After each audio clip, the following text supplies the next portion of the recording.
Yo, peace and love, peace and love. Gemstar in the building. Was good, was good, was good. Yo, starting off, respect to T.I. I know he trying to recreate his image, and that's what's up, man. I salute him for that, for recreating his image. He trying to do the comedy thing, that's what's up. I know he got booed out there in Brooklyn at the Barclays Center, for his jokes. I mean, he took it like a champ, though, He knew how to master the crowd. He still bounced back. He didn't let the crowd really affect him, He did a lot of crowd control, that's what's up. He took his L, you know what I'm saying, and he ran with it, You win some, you lose some, But I think personally, T.I., he should have started from the bottom as far as like work on his content and practice and see what feel his audience out and see what they like, what they don't like in his jokes before he just uses celebrity star power to jump onto a major platform like the Barclays Center. You know what I'm saying? That's my opinion. That way, he'll know, you know what I'm saying? Like somebody should spar or coach him and see like what's gonna go, what's gonna win approval, and what's not. In my opinion, before you just jump out there because of your star power, because you don't want to look like a fool and continue getting booed everywhere you go. You know what I'm saying? See what works, see what doesn't work. Keep working on your content and start from the smaller platforms and move your way up. Like start with smaller venues. I know you T.I., you want to use your star power, but you want to look like the butt of the joke at the end of the day. You know what I'm saying? So that's my opinion for T.I., Also, shout out to Fat Cat. Everybody who don't know, Fat Cat was like a large kingpin back in the late 80s, early 90s. You know what I'm saying? Out there in South Jamaica, Queens, man. Did 37 years. He was also held, charged, and responsible along with Pappy Mason in killing that rookie cop Edward Burns out there in Queens, which caused the TNT that President Bush created. Was like pretty much like a narc division, which Queens was the first place where they used TNT to start moving in on these drug dealers and criminal enterprises and locking them up. You know what I'm saying? And he did 37 years and now he's out on parole. He did his time. You know what I'm saying? He also held down Bobby Smurda while he was up there in prison. You know what I'm saying? I think he might be in ADX right now, along with Pappy Mason and Supreme and Prince and all those other people. John Gotti, I think, was up in there. Wayne Perry was up in there. Larry Hoover, all them different ones. Jeff Ford, Bledsoe was up in ADX, if I'm not mistaken. But yeah, he granted parole. So. Is he gonna come home? I doubt it, 'cause he still got to do Fed time. I think he got like 4 years left from Fed time, and then he got to do some other years. I think probably 8 years in state time. Out of state somewhere. He's already like in his 60s, 65, 66 or something like that. By the time he come home, maybe 70s, maybe 80s. I hope he be able to touch Drown though. Shout out to Fat Cat, man. He stood tall. I don't know if he was labeled a snitch or anything like that. It's none of my business. I wish him perfect health, success, and his freedom, So, shout out to Fat Cat, man.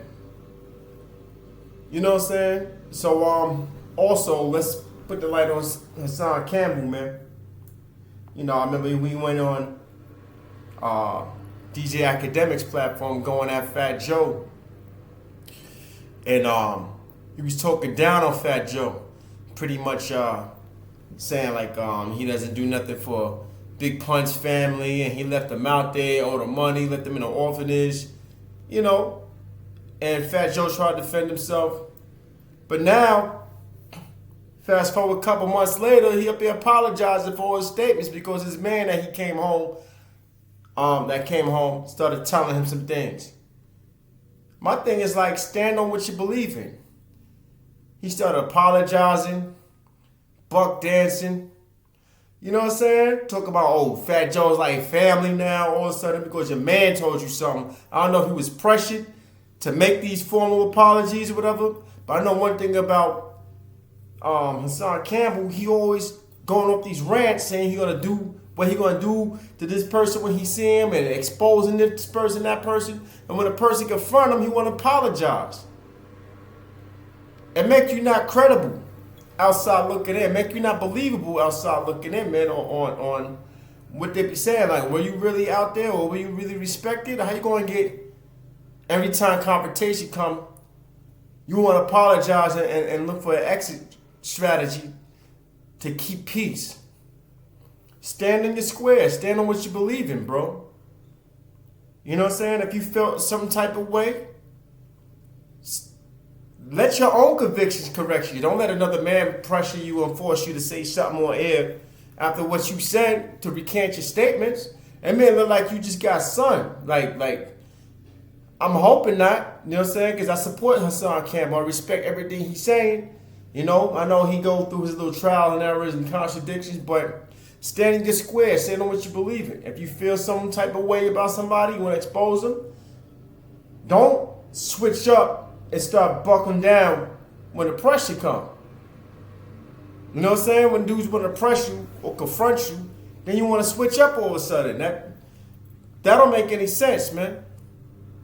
You know, so that's my opinion on Hassan Campbell on that situation. You know what I mean? Yeah, that's all, man.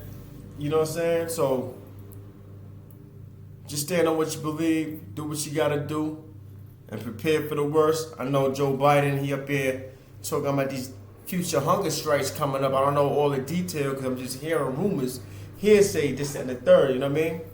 Where just like the gas prices went up, now the food, there's going to be a lot of food shortages and the price is going to go up that way as well. It's like he put us in a certain situation, man, that, you know, I guess we was dependent on Russia for food as well as oil. Or agriculture just as well as oil. So, with this war going on, everything's going up. I think it's time to get this man impeached, bro, or something, because something got to give, yo. Now, we're going to be starved out as far as our food. A lot of people on EBT cards and you know what I'm saying, can afford a lot of things, man. So, for you doing that, your decisions, buttoning other people's affairs that really have nothing to do with you, look how it came to pretty much bite you in the ass, yo, for real. And who the ones that are suffering? Us. You know? So, what type of strategies are you going to come up with that? You know what I mean?